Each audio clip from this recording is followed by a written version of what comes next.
hello family members kan achibi moye mahan lengkors kana ekta kuribo to moye poila konyak mahan laka lengkors kana ekta duita moye pathaise to konobar pa moye comments dise english aro hindi kana kuribi na koise hojibi moye english aro hindi to moye na pare etu bra moye konyak mahan laka lengkors kana moye na kuri thake etu bra achibi moye konyak lengkors kana ekta moye na kuribo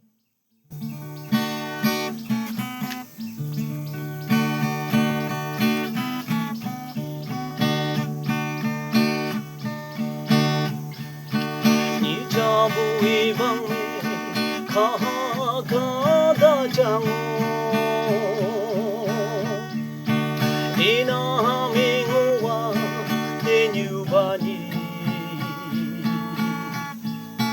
kadung buyanda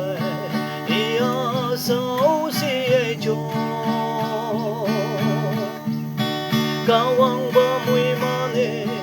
apagada lemang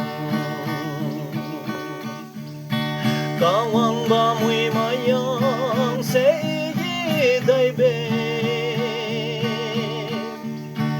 Oda ma hui bu me kawang de yao wali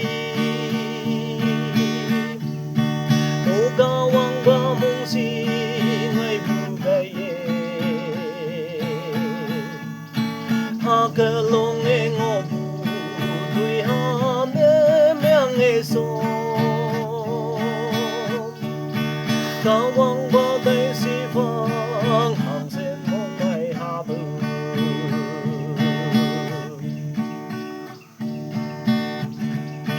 Tin yi ha ka long ka da nyu ha sai Kawang ba we fa bu mui hai mai yang Kawang phai ngo ya yo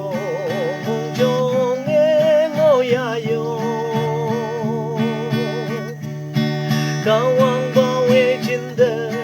do loi mai me ang la Kawang ba mui mai yang se ye dai be Oda ma we bu me kawang de yao ali O kawang ba mong si ngai bu gai ka long e ngo bu dui ha ne meang e so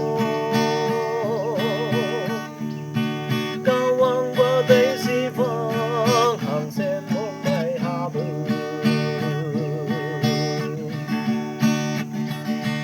Kawang ba mui mai yang se ye dai be Oda ma we bu me Kawang de yao wali O kawang ba mong si ngai bu gai ye Ha ka long e ngo bu dui ha ne meang e so Kawang ba dai si fang hang sen mong mai ha bu